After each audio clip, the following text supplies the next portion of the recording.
Hello, my name is Geno Samuel, and welcome back to Discographies, Yes, where I'm talking about the entire studio album collection of the prog rock band Yes. And now the last we left off, the band had just finished up their Topographic Oceans tour, and Rick Wakeman left the band after it. He was disinterested with their musical direction. So the band, now a four-piece, went over to Chris Squire's house to practice and begin writing some more music, without a keyboardist this time. And after they had some material ready, they held auditions for a new keyboard player. They heard about 8 people, I think, including the Greek Vangelis, who John Anderson was very keen on, but apparently they had a clash of personalities and didn't gel. They eventually settled on Swiss keyboardist, film composer, and former ballet musical director Patrick Moraz, who had not long prior recorded the first and only album with the band Refugee. His style of playing was quite different from Wakeman and Tony Kaye before him. Not only was he classically trained, but he was also an accomplished jazz pianist too. So those touches, I feel, were exactly what the band had in mind at the time.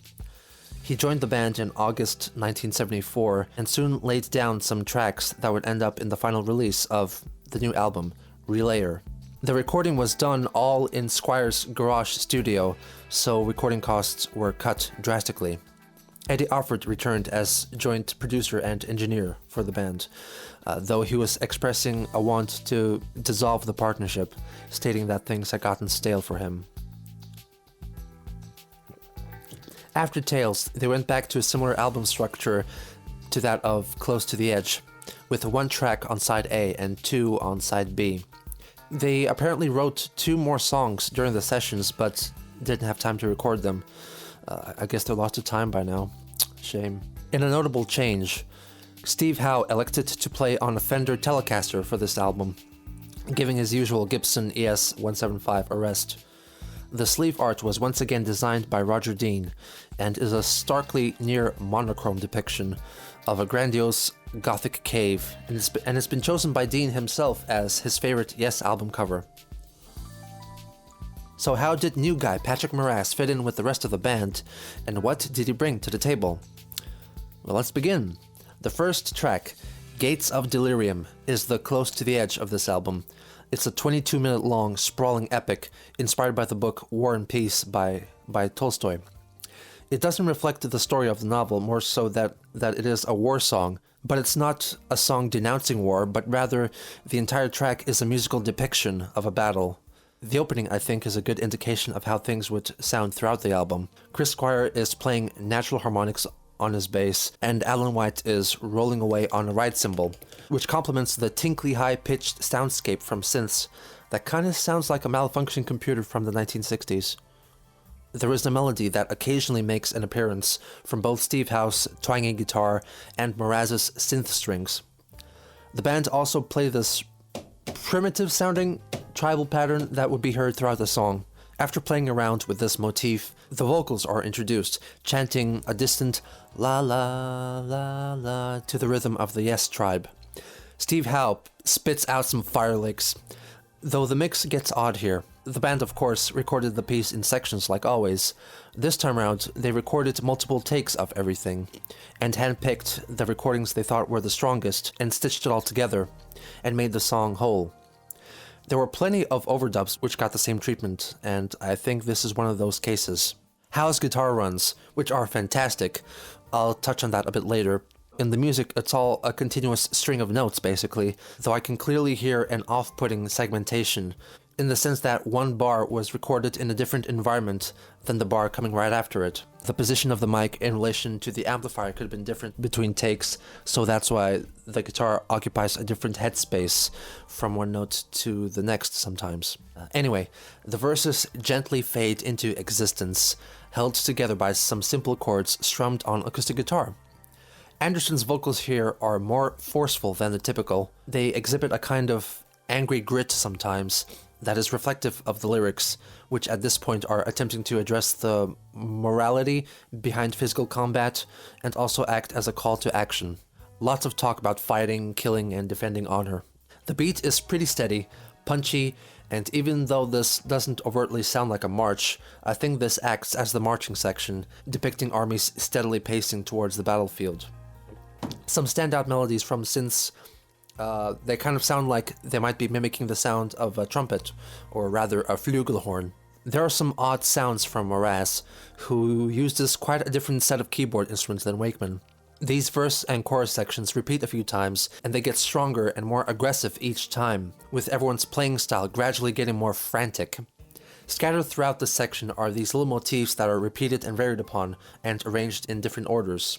It's a fantastic way to keep the piece together, and continually coming back to those themes helps the music to stay focused and not fly away into insanity. I mean, it touches on insanity, especially in Howe's guitar parts, which remain active all the time, always keeping him busy. The charge is halted with a haunting call to stop and reconsider, everyone singing harmoniously, playing off of the earlier tribal rhythm and melody, calling for help. It is answered, however, with a declaration that the other side must be killed, slay them, burn their children's laughter, onto hell. I'm like, Jesus Christ, this is horrifically dark. Lots of times, especially in Yes music, I zone out of the lyrics and stop paying attention to the words and just let the music take over. But in this one, the lyrics truly enhance the experience and the ruthlessness of the battle scene being depicted. They come back one final time for the chorus section, now taking on an absolutely ferocious mode. The three vocalists sing in huge, powerful harmony. Alan White goes freaking nuts on his kit, and I always air drum to this part. Steve Howe's fingers are getting freaking possessed here, and it's a shame that his line kind of sits awkward in the mix, a bit too prominently. This is the battle charge. Grab your guns, play the battle drum. There is a line in the lyrics, the pen won't stay the demon's wings, and I think it's one final declaration that whatever this issue is, cannot be resolved diplomatically through a signing of a truce or the reach of a new agreement, so they have to go to war. And to war they go. They launch into a 6/8 segment that sticks around for quite a while, going through several tonal and mood changes, though the drums and bass keep a steady driving beat throughout. Mraz makes a return to that sort of trumpet-sounding synthesizer to play a recurring melody. His tone is more warbly and wavy, in contrast to the clean and you might say, refined Wakeman touch. Guitar is very flangerous. There are some points in the section where Steve plays these falling glissandos that are soaking with reverb, and I think they represent missiles or falling bombs. Some segments within this section get thoroughly cacophonic, depicting the battle scene quite well. This groove gets thrown aside as the band introduce yet another soundscape to describe the fighting going on. This one gets quite funky, with bass and drums playing the rhythm in unison. They're so tight and together here. Some of the best interactions between Squire and White are on this album. It's a pretty tricky beat too. I think it's in 11/8 time, if my calculations are correct. Patrick Moraz is on piano now, playing jazzy chords in the distance. Meanwhile, we get chaotic sound effects of junkyard scrap metal and car parts getting banged on and pushed over in the studio. Those are fairly restrained though, and they don't overwhelm the arrangement. It just crashes here and there in the distance, resembling explosions on the battlefield. There are also what sounds like actual explosions very low in the mix too. I can barely hear them on my headphones, and it's only if I'm looking for them. When I listened to this record on vinyl back in Dublin, I was surprised to have heard those bombs go off because I'd only listened to the CD and digital releases before. So I'm not sure whether they were not included in the remasters, because maybe those were late editions and not part of the master tapes, or is this just a thing that you feel more than you hear? Like you can only pick up on this while blasting it on some good high-power speakers, and the vibrations of the bomb blast travel through the floor. Whatever the weather, it pulls you in even further into the scenery. There's a pretty wacky guitar solo in here that occasionally sounds too harmonious, and actually that's my issue this time, funnily enough, that it sounds too clean in places where a dirtier sounding display of prowess would have been more effective.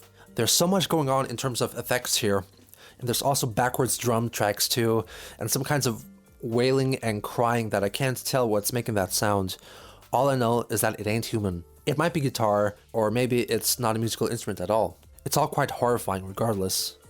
There's some machine gun fire as well from percussion, I think. It all culminates in a crescendo that transitions into yet another slower section, with Moraz playing a lovely melody on a particularly flangery synth line. They really liked playing around with the flanger on this one. Leslie be damned.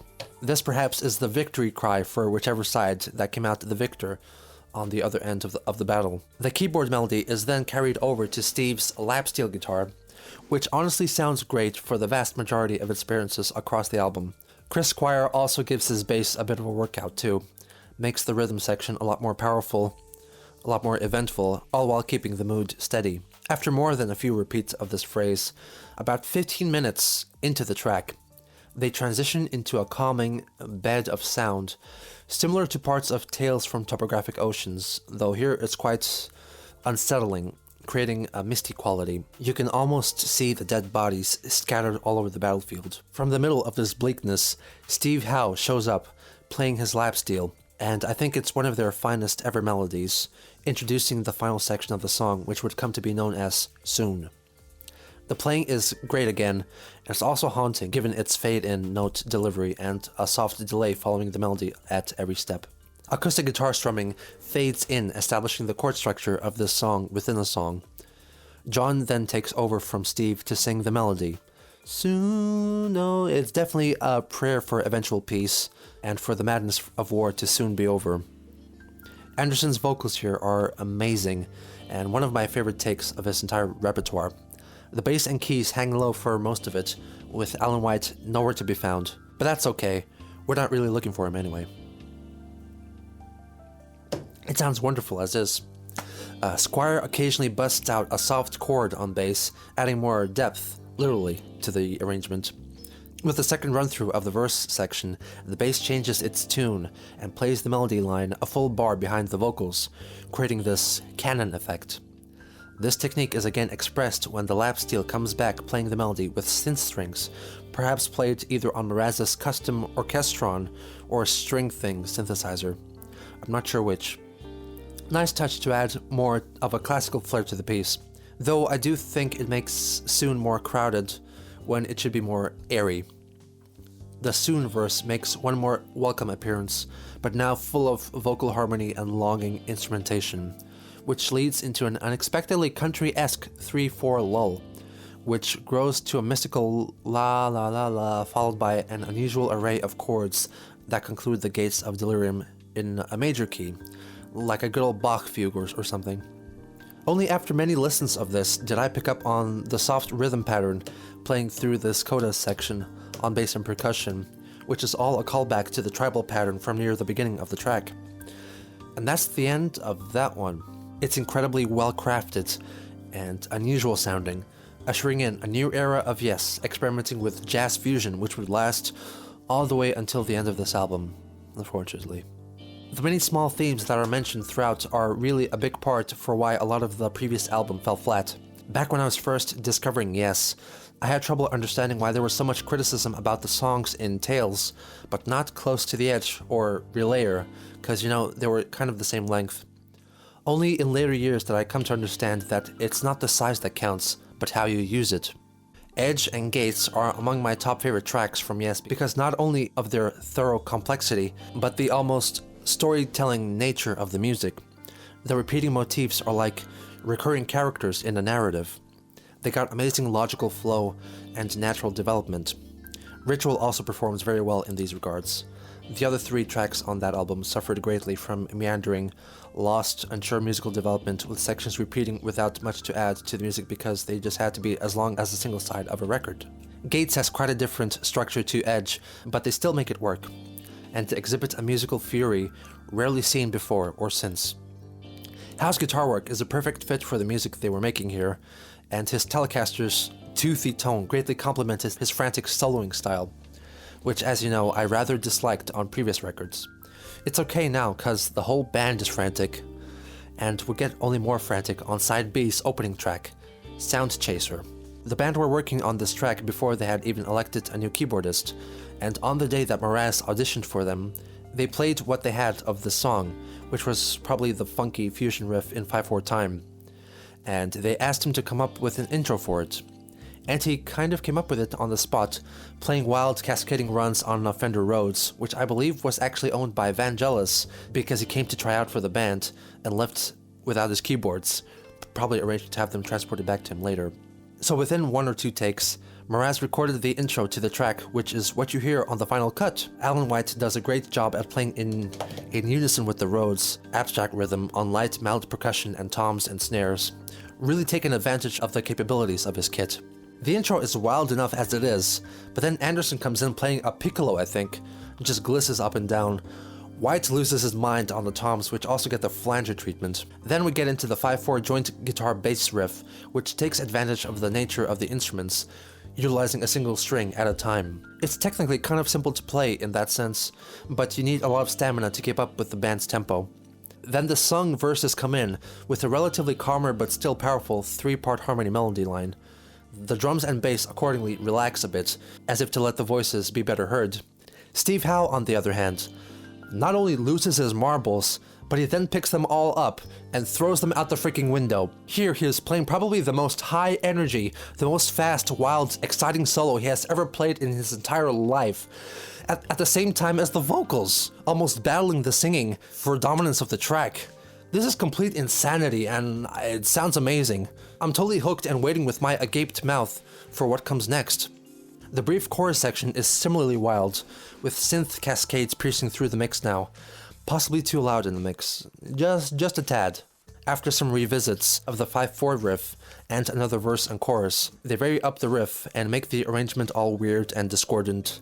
The drum track is taken over by a right cymbal led line, and this is all slowly ascending into a brand spanking fresh movement for the track. All of the band dip, except for Steve, who practically plays a flamenco-inspired solo but on his distorted Telecaster instead of a classical guitar. The wildness remains constant throughout. This has some classical touches too, reminiscent of Mood for a Day in places. It's really all about Howe here, with most of the members keeping quiet. It goes on for a few minutes, I suppose, though I'm mesmerized for all of it. It gets progressively quieter, as if the melody itself grows tired and sleepy, and John softly rejoins the music. Guitar plays faded in jazzy chords under him, and it's quite a serene atmosphere. Then we get back into a near identical rendition of the intro. It's like in musical notation where you have that bar marker that tells you to go back and play a certain section again. It's like that here. And then it switches up and plays a slowed down variation of the bass riff, played on the top string. After a few cycles of it, it then moves to the next string and takes the tempo up a notch as well, with all the band tightly moving in sync. And then onto the next string and even a faster tempo. It's quite amazing. Alan White described it as like changing gears when you're driving in a car. Not sure if it sounds quite like that, but it's definitely intriguing. Then they all stop and sing some of the craziest vocals to have ever come from Yes, featuring some meditation like hums and cha-cha-cha-cha-cha, and legit yelling from I think Squire and maybe White too, like going like da-da-da-da-da-da. Years ago, this was my favorite part of the song, and this goes on for about 4 bars or so before letting loose and letting Mraz take over with a stellar Moog solo on top of a more coherent, simplified, funky recut of the previous played riff. Then the band speed up one final time, yelling out some more cha-cha-cha-chas, and satisfyingly closing the track with a repeat of an earlier run. There seems to be a classical motif being played on top of the riff that I can't quite place. It sounds like a segment from a symphony or something, but I'm not familiar with it. It comes out of nowhere and is at a different time signature than the rest of the band are playing, so I'm pretty sure that they're referencing something that I don't know. Maybe I need some help on this one. Last year, when I got the album on vinyl, I prefaced this track by telling my dad that this is probably the craziest song Yes has ever made. I don't think I'm wrong in saying that. He was actually quite fond of it, as far as I could gather. In fact, he liked side B more than side A. I guess Gates was a bit too much for him. Even though it is some of the craziest 10 minutes of your life, the song knows what it is. It knows what it wants to do. The band are confident in themselves, and Steve Howe firmly commands this track. This and their cover of Simon and Garfunkel's America, which they recorded a few years before this, are my 2 favorite contributions from Steve Howe. Steve Wow.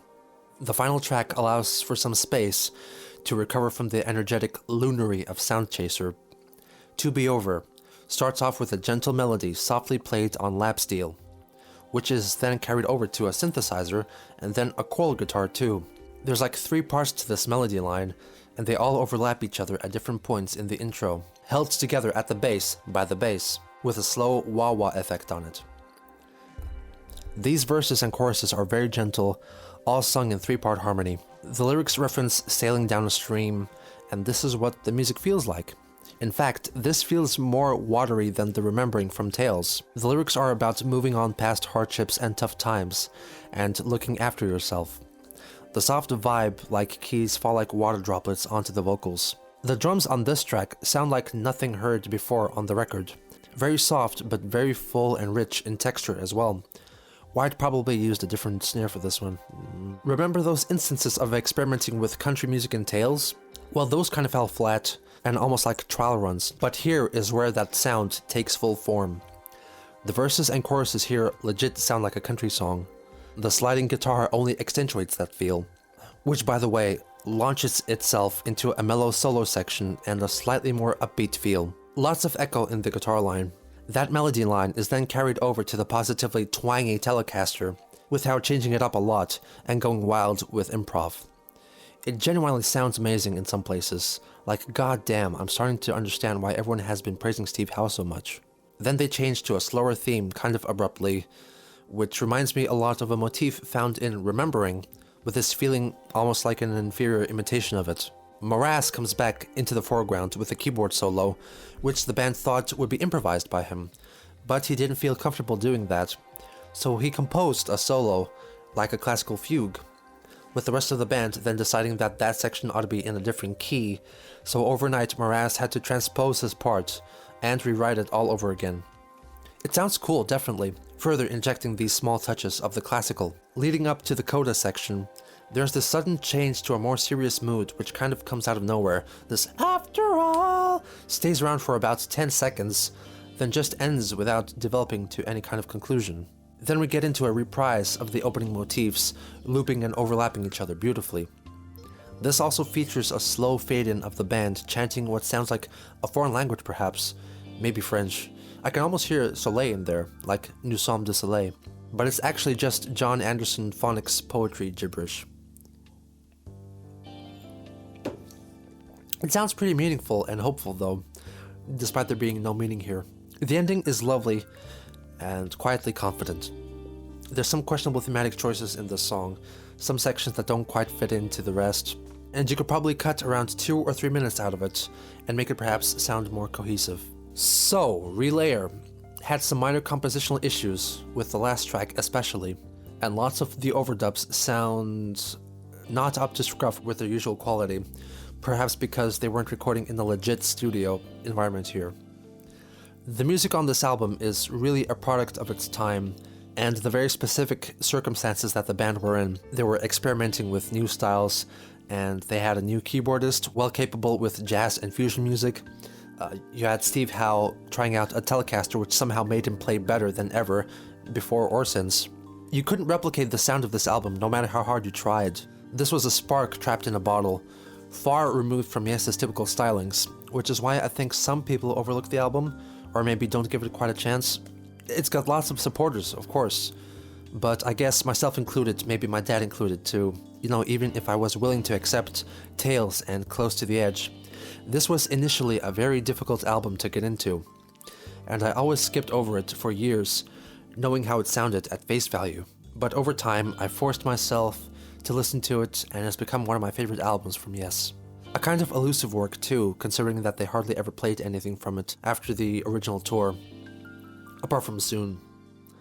So, Relayer from Yes gets from me a 9.08 out of 10. The album was released in 1974 in November, and was another hit for Yes. Rick Wakeman was actually asked by the BBC to review the album, and he said that it was far too jazzy and freeform for him, and he was glad that he made the decision to leave the band when he did. So Yes went on to do a great tour supporting it. Actually, one of my first ever exposures to Yes was watching the live at QPR concert from this tour. You know, with John Anderson looking like a knockoff Jesus Christ Superstar. The first track they played on that show was Sound Chaser, and it was such a shock to the system. I suppose that's part of the reason why I ignored Relayer for such a long time. But damn, if you can get into it, it's such an amazing trip. Anyway, after the tour was finished, the band went on an extended hiatus, which allowed each member to record and release a solo record of their own. John Anderson did Elias of Sun Hillow, Steve Howe recorded Beginnings, Alan White made Ramshackled, Patrick Moraz did The Story of I, and Chris Squire made the fantastic Fish Out of Water. Almost all of those albums feature tracks with guest appearances from other Yes members, including Bill Bruford, who played on the entirety of Squire's solo effort. They regrouped to do a North American tour in 1976, and after wrapping that one up, it was time to become tax exiles and record their next album in Switzerland. So how did that one turn out? Well, tune in this Wednesday for my overview of their 8th album, Going for the One. So like and subscribe for more music reviews and original music. Special thanks to my patrons, and if you're interested in contributing, there's links to my Patreon and original music in the description down below. Thanks again. See you around.